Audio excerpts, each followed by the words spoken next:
She told me where it was, like the way in the Fort Benning. So that could be on the same line, so I asked her, she said, oh, where is it? That's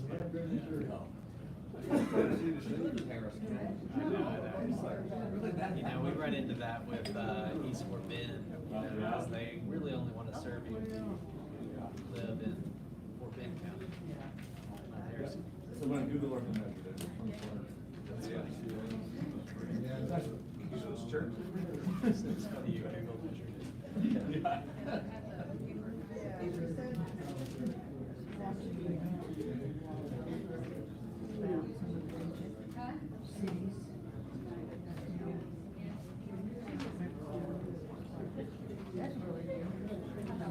We should really have a favorite name game. Everybody looks through the names in the list. Jeff didn't read all those names when you were out. I didn't either. I didn't do that. Oh, that's right. There are a lot of names last week. There's a lot this week. We're gonna skip them. Well, we'll tell you who they are, but we'll skip them. And which one are you going to name your next child? Yeah. That's right. That's right. Marinol. I want your child to be. Some of them sound like diseases, don't they? You don't want a Bilgal.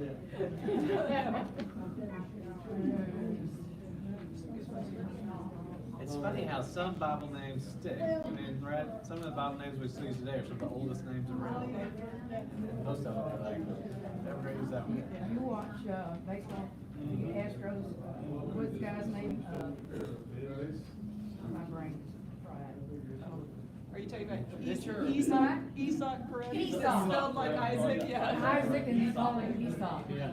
He hit 2 home runs today. That's Thank you for reminding me of I that. haven't, I kept an eye on the Aggie game. They beat Mississippi State 9-0. I saw that. We need a deep run to have a chance at the postseason. Kind of tainted the end of the regular season.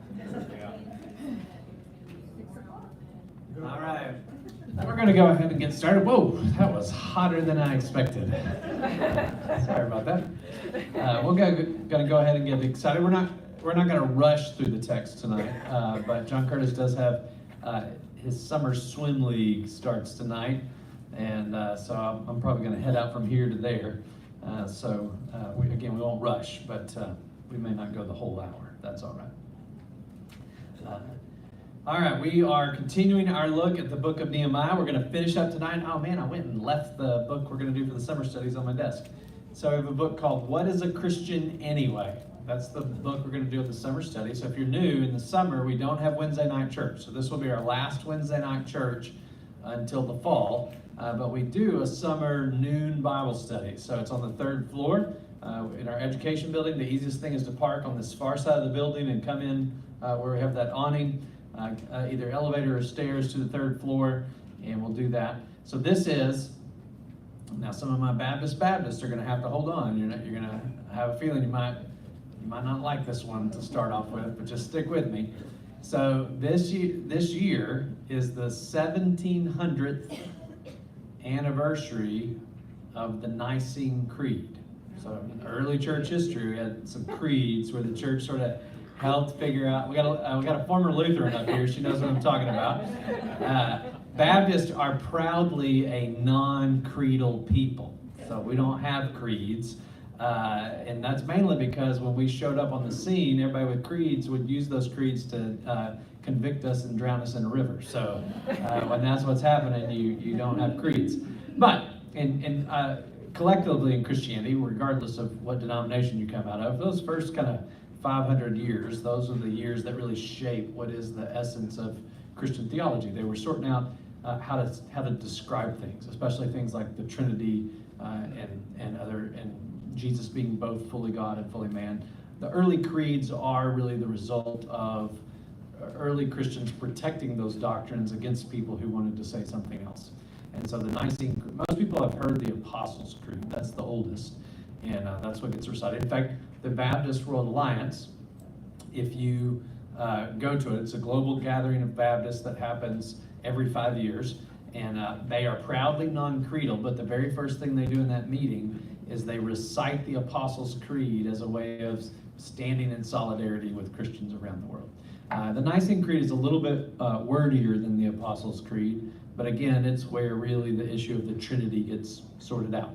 And so it's a really great document for saying, what is it that Christians believe?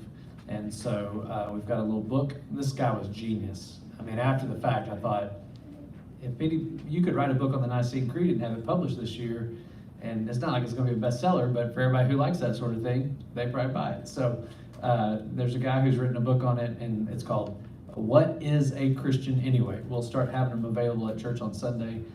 Again, the way our church does that, you can just take a book or you can make a donation. You cannot ask me what suggested donation it should be, because then that's considered selling you the book and we have to pay sales tax. So if you need a guide on how much to donate, there are wonderful places like Amazon that will very quickly tell you, generally speaking, how much the church paid for those books. Is that good? Anybody on the finance committee in here? Don, did that keep me in the rules? That was 100% correct. It's recorded, so we're probably in trouble. All right, we'll jump into Nehemiah. So I'm looking forward to it. It's really a great way to talk about what are the core doctrines of Christianity, but also with a little bit of Christian history mixed in. Okay, Nehemiah. We're not going to read the large part of chapter 12 because it's all the names. I thought, well, maybe we could play a game where we just all pick out our favorite and say that name. But the names do represent something. So the first thing is, he tells us in the first 7 verses really about the names, the priests that came back from Babylon. So Nehemiah is turning back the clock here. This is not the priests who came back with him. These are the priests who came back when they first were allowed to come home from Babylon. So he's turning back the clock a little bit. Interestingly, David had appointed 24 priestly divisions to serve in the temple, but he only names 22 names. So either a couple of the families had just gotten lost to history in the Babylonian exile, or as sometimes happens, as things get transmitted over time, maybe 2 of the names just fell off the list. We don't know. All we know is there used to be 24, he only names 22. These names roughly correspond to the names of those in charge of the priestly families in verses 12 through 21. He then lists all the Levites who returned with Zerubbabel. So Zerubbabel was the governor. They even, in some languages in the Bible, parts of the Bible will call him the king, but he was a king who was serving underneath the Persian Empire. So really probably better to think of him as a governor. And then Joshua was the high priest who came back at that time. Nehemiah lists the high priests since the return from Babylon. So he starts with Joshua, and he just goes down the list of all the high priests who've served since then, comes back to the priestly families. Remember, he's trying to establish really God's work in this journey, but also, as we're going to see, where have they come? What has brought them to this place? And it's actually been a really long time since they came back from exile to where they're about to be, the dedicating of the walls. It's been a long and arduous process. In fact, there's been a lot of disappointment along the way because they didn't really get the project off the ground as well as they were hoping to. So he names all those folks there. And then, so it's really seems like very repetitive, but it lists all those names. Then we get to verse 27, the dedication of the wall. So it says, at the dedication of the wall of Jerusalem, the Levites were sought out from where they lived and were brought to Jerusalem to celebrate joyfully the dedication with songs of thanksgiving, with the music of cymbals, harps, and lyres. The musicians were also brought together from the region around Jerusalem, from the villages of the Netophathites, from Beth Gilgal, and from the area of Geba, Asmaveth, and for the musicians had built villages for themselves around Jerusalem. When the priests and Levites had purified themselves ceremonially, they purified the people, the gates, and the wall. So we'll stop there for a second. So he has the people come back, and he is going to have a big dedication ceremony. So we can get this, can't we? Anytime we have a big building project and you finish it, you usually have some sort of dedication. I wasn't here when you finished the sanctuary. How many of you in the room were here when you finished the sanctuary? What kind of dedication ceremony did you do? Can you remember? I remember we had a lot of people. I can't remember exactly what we A did. big service, yeah. Well, like when they, I don't think it's called a dedication, but when you commission a boat, what do they often do? Yeah, the champagne on it. I can remember churches, usually when we you dedicate a building, you might bring in a special speaker, you might certainly have the choir. I've known churches that actually will commission an anthem as a way of kind of dedicating a building. I think my church in San Angelo did that at one point. So all sorts of stuff. So this has the feel of that. So he's calling, remember the Levites, they serve a religious function, priests too, but they don't all live in Jerusalem. They live throughout Israel, but he's calling everybody to Jerusalem in order to have this big dedication ceremony. And he does this, and they have lots of rejoicing. And so we're going to see how it proceeds. So they're going to sing songs, they're going to play music, and they're going to rejoice greatly. So here's what, and it talks about they purify themselves. So that involves sacrifices, right? It's about being ceremonially clean. But we think of purifying ourselves, but they purify the priest, the people, and then what else do they purify? The gates. The gates and the walls, which they had a way of, right, it's declaring that they belong to God. But this probably means they had a whole bunch of sacrifices going on, and they're sprinkling the blood on it. It doesn't specifically say that, but that's the most likely way that they purified things. So you can imagine, I mean, we do baptisms here, and I joke sometimes about I'd like to splash everybody to remind them of their baptism. I'd probably get some complaints if I did that. Could you imagine if I'm walking around throwing animals' blood on you as a way of purifying you? So just know if you're uncomfortable at worship this week, it could be worse. So then they get in verse 31. I like this. I had the leaders of Judah go up on the top of the wall. I assigned 2 large choirs to give thanks. One was to proceed on top of the wall to the right towards the dung gate. Hoshea and half of the leaders of Judah followed them, along with Azariah, Ezra, Meshullam, Judah, Benjamin, Shemaiah, Jeremiah, as well as some priests with trumpets, and also Zechariah, son of Jonathan, the son of Shemaiah, the son of Mathaniah, the son of Micaiah, the son of Zakkur, the son of Asaph, and his associates, Shemaiah, Azareel, Melai, Gilalai, Mai, Nathanael, Judah, and Hananiah, with the musical instruments prescribed by David, the man of God. Ezra, the teacher of the law, led the procession. At the fountain gate, they continued directly up the steps of the city of David on the ascent to the wall and passed above the site of David's palace to the water garden on the east. So you got a big festival.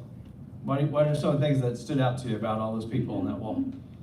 What else is going on?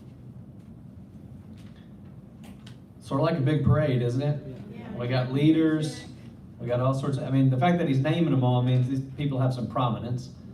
We got trumpets, which is pretty good. And you got Ezra. Ezra definitely, is lead figure, and he's leading the way. He's the grand marshal on this side of this parade. Then the second choir proceeded from the opposite direction. I followed them on the top of the wall together with half the people, past the tower of the ovens to the broad wall over the gate of Ephraim and Jeshanah gate, the fish gate, the tower of Hananel, and the tower of the 100, as far as the sheep gate. At the gate of the guard, they stopped. So you can imagine this. This one sounds like it's heavier, more heavily weighted towards the people. The other one's more kind of heavily weighted towards leaders. Both groups have trumpets, but they're marching around the walls in different directions. And it's a pretty big area. It's not like it's a small place. And so, but they can still hear each other because they're making lots of noise. And notice where are they in the wall? Are they marching around the city, on the outside of the city? They're on top of the wall. They're on top of the wall. Some of this is a rebuke to Tobiah's mocking. Remember the very beginning of the story, one of the enemies? He said, "Oh, this wall you're building, it's so puny. If a fox hops up on top of it, it's going to fall down." So this is one way of saying, hey, we built a good wall.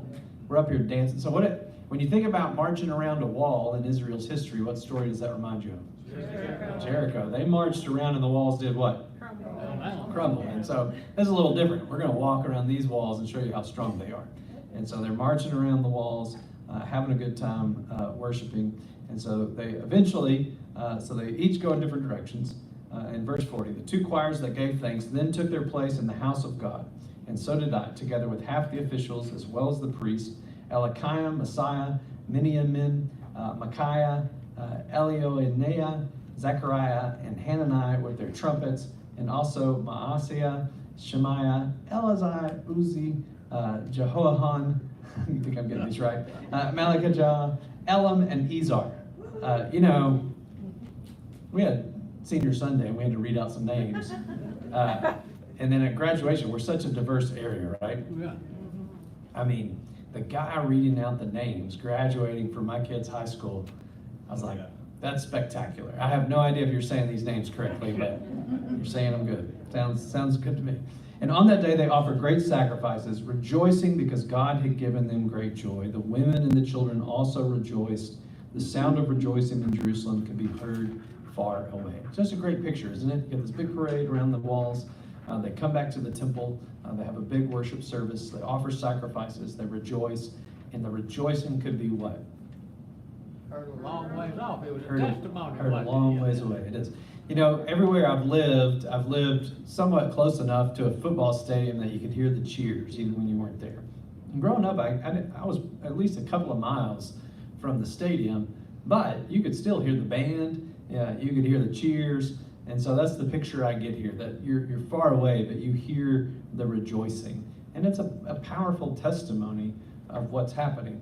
All worship is really meant to be like this. I know that we keep worship inside a building, but worship is really meant to be not showy, but it is to be something that we are publicly declaring the worth and the goodness of God, and others get to see it. The most public worship I ever did, this was way back when I was a student at A&M, and the bonfire, of course, at that time was still happening.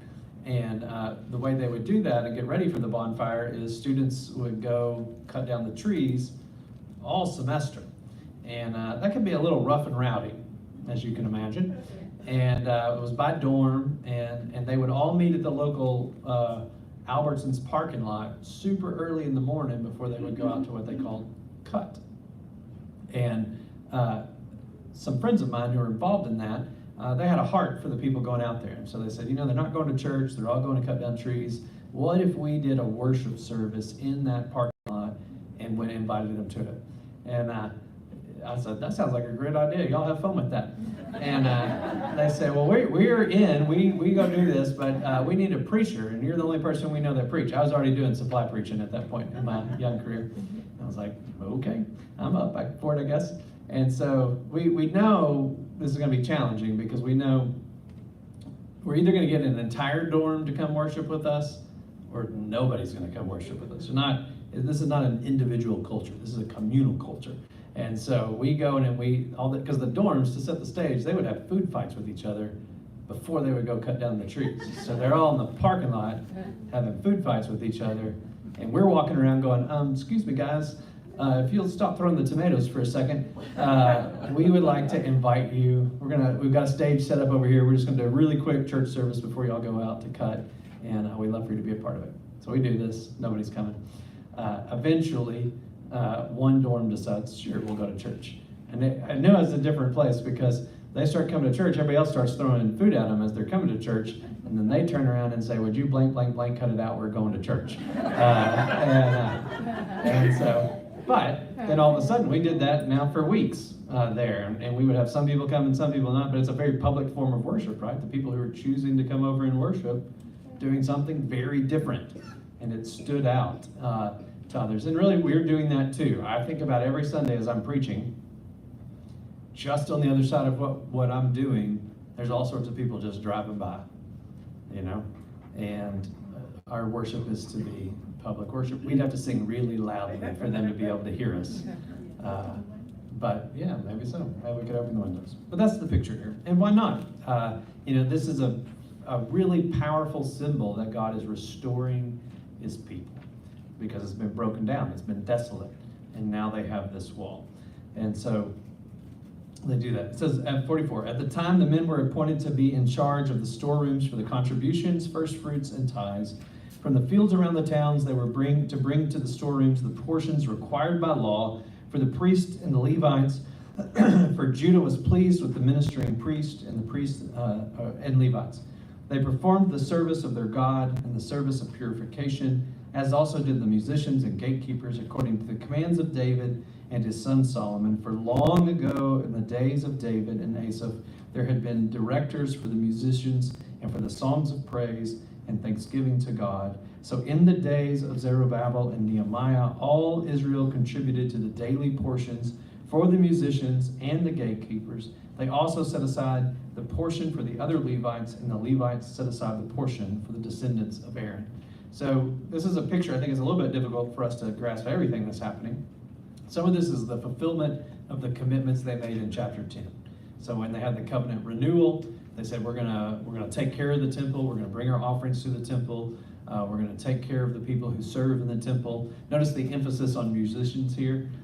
We know that music has always been a part of the worship of the people of God. But kind of buried into this is they are finding the instructions that David gave when the temple was first commissioned. Or David really laid the groundwork, and then Solomon built and commissioned the temple.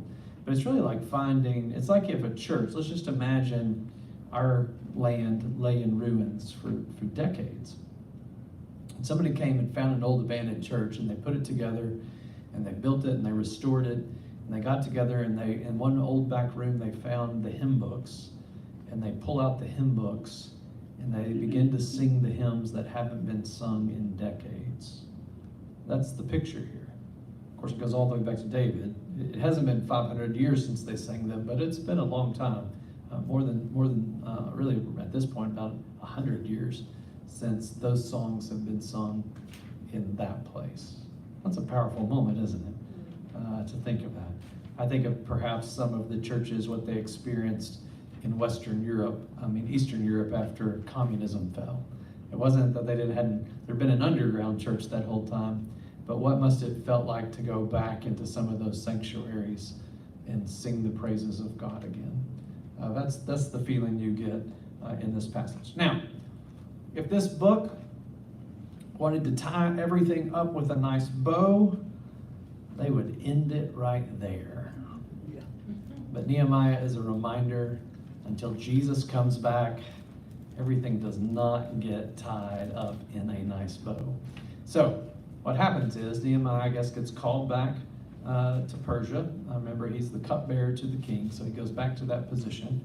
But at some point, the king lets him come back to Jerusalem to serve as a second term as kind of the governor of Jerusalem. Governor is probably the wrong term, but mayor of Jerusalem or whatever. And so the chronology of this chapter is difficult. So we're not going to, even though it goes in a certain order, that doesn't necessarily mean what we're about to read happened in a certain order. Think of it more of just a kaleidoscope of trouble, okay? Everything is happening in the future from what happened in chapter 12, even though it doesn't give us a whole lot of designation of how much later this is. So it starts off on that day. Now, it really means a later date. So they've already had a reading of the book of Moses and some other things. This is a later date. On that day, the book of Moses was read aloud in the hearing of the people, and there it was found written that no Ammonite or Moabite should ever be admitted to the assembly of God, because they had not met the Israelites with food or water, but had hired Balaam to call a curse down on them. Our God, however, turned the curse into a blessing. When the people heard this law, they excluded from Israel all who were of foreign descent. Now, this is going way back. The story of Balaam. It's one of my favorite in the Bible. Whenever I had to, I don't get asked to do this anymore because I'm the pastor, but when you're in other positions, sometimes somebody doesn't show up for children's ministry and they just throw you in there. If that ever happened to me, I just told them the story of Balaam because you got a talking donkey and it's a lot of fun. But then that story, the main point is Balaam really is going to go curse Israel. It's really the reason the donkey throws him off a few times, because he's trying to keep him from cursing Israel, and then eventually he talks to him. But in this, it's really the Ammonites and the Moabites who are putting him up to it. And so there's this ancient kind of banning of these folks from the temple. And so at some point, Nehemiah, that gets read out loud, and people say, okay, we're gonna get rid of the foreigners. And again, we talked about a few weeks ago, this is not about race, and it's not about ethnicity. It's really about the worship of the one true God. We do know that there were Moabites and others who became a part of the faith of Israel because they adopted Israel's faith as individuals. But the group at large is pagan, and in the Old Testament, the very nature of faith, intermarriage, we're going to see in a second, is going to create a lot of problems, because it's not like where we really think of faith as something that's very private. But most of the world and most expressions of religion are not private. So when I went to visit my in-laws, my wife's sister and our brother-in-law in Laos, where they're Buddhist, if somebody's Buddhist, they've got a shrine in their house, right? And if I imagine if a Christian and a Buddhist get married, the Buddhist is going to want what in the house? The shrine. And so, again, in our very we've made faith so private in the West, it's sometimes difficult for we read stories like this and we think, why is this such a big deal? Well, just different expressions of faith in the way we live out our faith. And so this would have been a problem. So they've already promised in chapter 10 that they're going to distance themselves from the pagans. But apparently they weren't doing it very well. They get another reading, and then that they promise that they're going to do this. But it says in verse 4, before this, Eliashib the priest had been put in charge of the storerooms of the house of God. So this is the high priest. He was closely associated with Tobiah. Who remembers Tobiah? He was an Ammonite. That's right, not to be mistaken with Toby up here, but Tobiah. Tobiah was the bad guy. And he was an enemy of Nehemiah. He's been opposing the building of the wall all along. But the high priest has connections to him. And so verse 5, shocking, this is shocking. Again, if we wanted a nice bow, we've tied up at the end of chapter 12. Verse 5, and he had provided him with a large room formerly used to store the grain offerings and incense and temple articles, and also the tithes of grain, new wine, and olive oil prescribed for the Levites, musicians, gatekeepers, as well as the contributions for the priest. He had given him a room in the temple. All right? And when we read between the lines, we think there's some intermarriage between the families. So there's this connection. And if we do remember back, you had some people really lobbying Nehemiah on behalf of Tobiah in a previous part of the story. And Nehemiah kind of squashed that down. Of course, now Nehemiah went all the way back to Persia. And it's like as soon as Nehemiah got out of town, the high priest did what? All right, Nehemiah's out of town. You can come on in.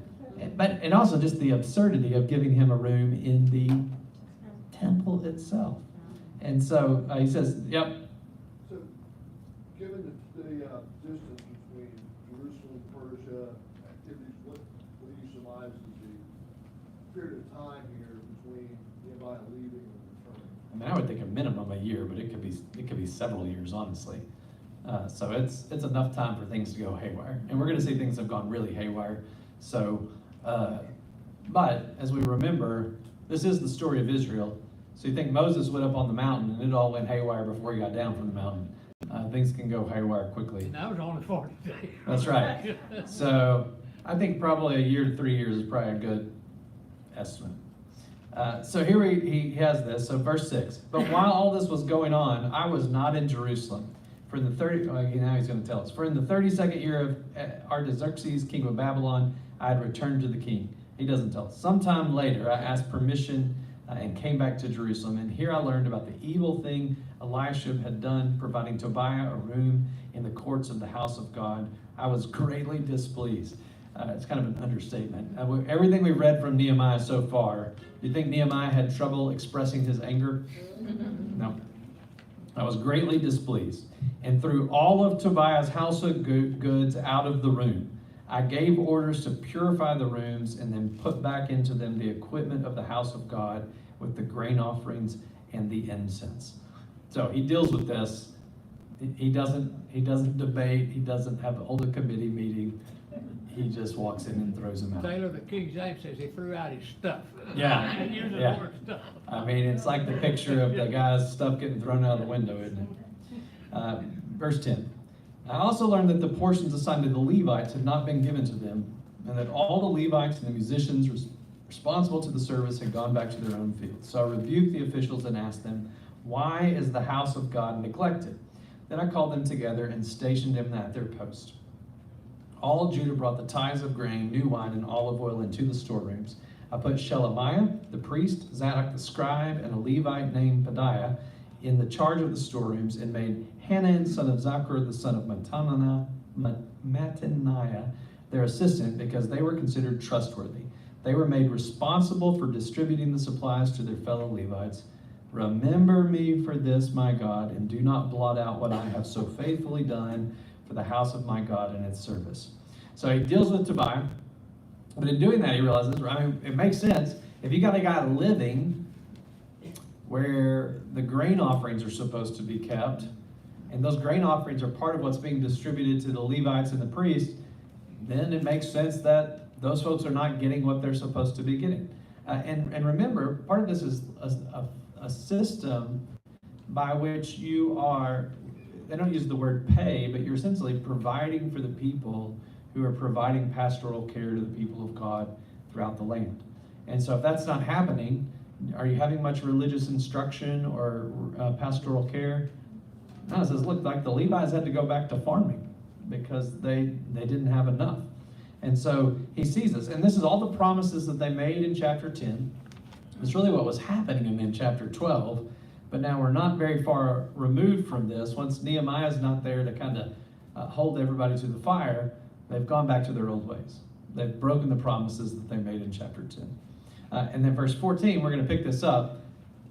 As he fixes things, he keeps praying to God, Lord, please remember me. And it's this idea of, I can't be here forever.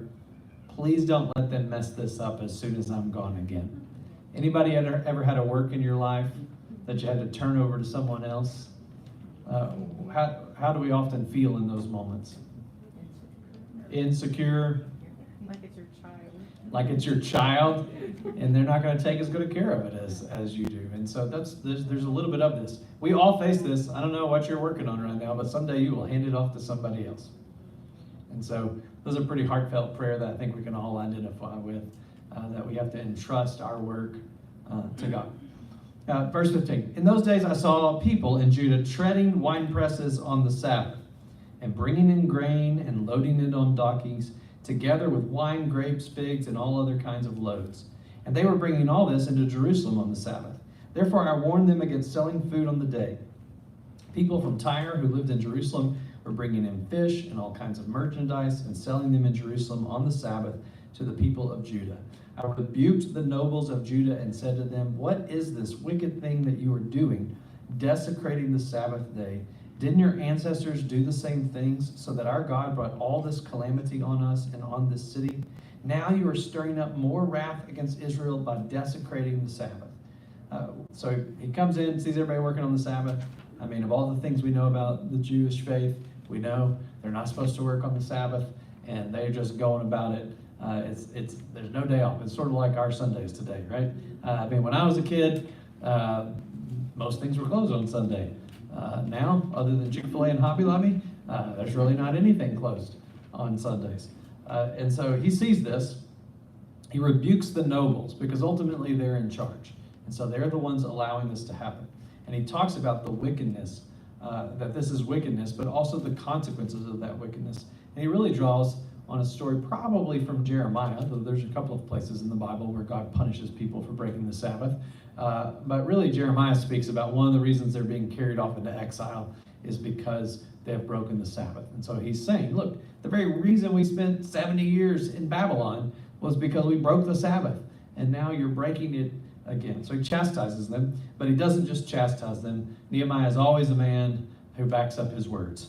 Verse 19. When the evening shadows fell on the gates of Jerusalem before the Sabbath, I ordered the doors to be shut and not opened until the Sabbath was over. I stationed some of my own men at the gate so that no load could be brought in on the Sabbath day. Once or twice the merchants and sellers of all kinds of goods spent the night outside of Jerusalem. But I warned them and said, why do you spend the night by the wall? If you do this again, I will arrest you. From that time on, they no longer came on the Sabbath. Then I commanded the Levites to purify themselves and go and guard the gates in order to keep the Sabbath day holy. Remember me for this, oh my God. Show mercy to me according to your great love. So he's guarding against the Sabbath. He's taking action. It reminds us that leadership sometimes takes some firmness, doesn't it? Nehemiah is not a leader who lords it over other people, but neither is he a leader that's afraid to back down when he needs to assert what's right. And so he does that on the Sabbath. It also just reminds us that sometimes you have to, it took him at least a couple of times to get the merchants to stop coming, but if you stand by a certain expectation, eventually people figure it out, especially after what he does next. Okay, here we go. Verse 23, moreover, in those days I saw men of Judah who had married women from Ashdod, Ammon, and Moab. Half of their children spoke the language, half of the children spoke the language of Ashdod, or the language of one of the other peoples, and did not know how to speak the language of Judah. I rebuked them and called curses down on them. I beat some of the men and pulled out their hair. We'll come back to that. I made them take an oath in God's name and said, you are not to give your daughters in marriage to their sons, nor are you to take their daughters in marriage for your sons for yourselves. Was it not because of marriages like these that Solomon, king of Israel, sinned? Among the many nations there was no king like them. He was loved by his God, and God made him king over Israel. But even he was led into sin by foreign women. Must we hear now that you too are doing all this terrible wickedness and are being unfaithful to our God by marrying foreign women? So we'll stop there for a second, and then before we get into how bad it is. So this goes back to the whole issue of idolatry and the people committing idolatry. And so we get the picture here. They're marrying foreign wives. Those foreign wives, of course, are raising the children, and the children are, he only gives the language, but he's saying half of them don't even speak Hebrew. We can assume if they're not speaking Hebrew, you think they're getting any religious education in the ways of the Jewish people? No, they're learning pagan ways. So again, for us, this is very harsh sounding to us, but it is about their faith. Are we going to raise our community in the faith? Yep. So, given the time period, would it have been probable that there was more than one wife per Sure. Jewish person? Yeah, this time period they might have had multiple wives. Yeah. Now the whole, he rebukes them, he curses them, that's strong enough. Then he only does this to a few of them. Yes, that's a good phrase. Does your translation actually say pluck? Okay, that's actually not a bad translation. Because we think of pull out hair, and we think he's like holding them down and like making them bald.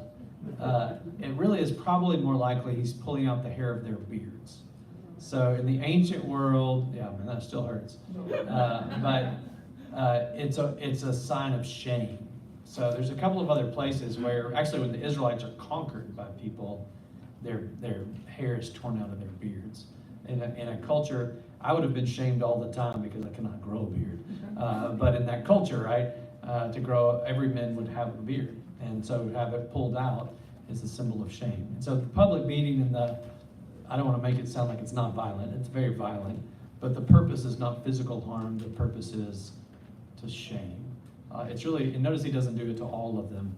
He's just doing it to enough of them to say, hey, this is shameful for our community. Yeah. And so that's part of the ancient culture. Now, always, as we read the Bible and we think about how we're going to treat other people, if we're going to think of all the characters in the Bible, not just characters, but the actual people of the Bible, and the ones who most tell us how to treat others, who should be our prime example? Jesus, that's right. So if you ever see somebody and you think, I ought to just pull their beard out like Nehemiah, just remember Jesus and resist, okay? I do love, it's the old Baptist Faith and Message, 1963, but that's the one our church sticks with, that all scripture is to be interpreted by the person of Jesus Christ. But what we mean by that is, right, what was okay sometimes for Moses or Nehemiah in their cultures, Jesus has helped reinterpret as we love our enemies. So let's just not go ripping people's beards out. Is that good news, Jeff? You can get in trouble tonight and we're not going to rip your beard out. Okay. But it's a big problem, and we'll see how big a problem is in verse 28. One of the sons of Joiada, son of Elishib, the high priest, was son-in-law to Sanballat the Horonite, and I drove him away from me. So this intermarriage had gone even into the high priest's family. So the high priest family, the one who's supposed to be in charge of leading worship for the entire nation, he has a pagan inside his family. His grandson is married a pagan daughter of one of the other enemies of Israel. So this guy was one of the ones who've shown up earlier resisting the wall. So these are people who stand in direct opposition to the work of God, and they are letting them into their lives. So this one, he just drives them away. And then 29, he offers another prayer. Remember them, my God, because they defiled the priestly office and the covenant of the priesthood of the Levites. So he's really here saying, God, deal with him. And then in verse 30, so I purified the priests and the Levites of every foreign and assigned them, of everything foreign, and assigned them duties, each to his own task. I also made provision for contributions of wood at designated times and for the first fruits. So he's once again getting worship going back again. He says, remember me with favor, my God. This is a reminder. We always think of, I don't know that you do. I think I sometimes am tempted to think if we just get everything the way it ought to be, it'll just stay that way forever. Does it ever just stay that way? No. So this last chapter of Nehemiah is really a good reminder that faithfulness requires upkeep. So yesterday's faithfulness doesn't necessarily mean you're going to be faithful today. It also means leadership's important. So Nehemiah, one thing we kind of overlooked on this chapter is he replaces some of the leaders with his own people. That at kind of the midpoint of this chapter, he says, I can't trust the people who are in charge, so he puts new people in charge. So that's an important thing. In the New Testament, when we have the disciples and you get the complaints about the widows not being treated fairly, and they go to get deacons, do you remember what they say about the deacons? They're to be men full of what? Full of the Spirit. So even though it was in some ways, at least in some people's minds, a lesser task, right? I mean, the disciples are saying, look, we can't spend all of our time serving tables. We need to be devoted to prayer and the proclamation of the gospel. It's still, even the serving of the widows, which is an important task, it's the caring for the people of God. They needed to be full of the Spirit. They needed to be connected to the mission. And so I think part of the trouble here is you have some folks in leadership, they're not connected to the mission. They perhaps enjoy their leadership position more than they enjoy carrying out the will of God. And that's probably been a problem with God's people throughout time, isn't it? We just read the story of the Bible and we realize, and that's a temptation for everyone in leadership. I mean, Jesus warns against leaders enjoying kind of the privileges of their position more than the actual work of God. And so that can be a temptation for all of us. And it does mean we have to, as a people, it's not just Nehemiah, but the people of God have to constantly be in a sense of renewal, reformation. One of the kind of statements of the Reformation was reformed and always reforming. This idea of you don't just arrive. In fact, you can have a static kind of reformation that itself becomes kind of a calcified leading away from God. And so you always have to have fresh, new expressions of Orthodox faith. You don't change the faith, but the expression of it, the experience of it, constantly has to be renewed. That's true for us personally, isn't it? Now, we may not be going and marrying pagans who bring in idols into our house, but we do make 1,000 compromises, don't we, with the ways of the world. And so Nehemiah can also be read in that way metaphorically. When we think of our own lives, what perhaps are things in our lives that we have allowed to bring in the idol worship of the world?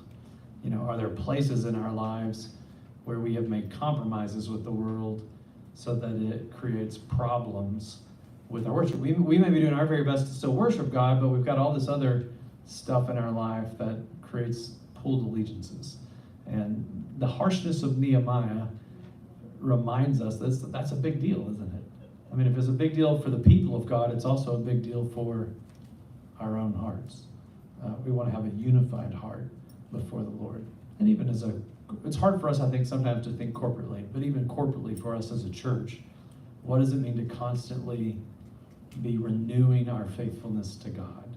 Because it is very easy, isn't it, to get off on other things. That image, perhaps, of because we don't think of storerooms always as that important.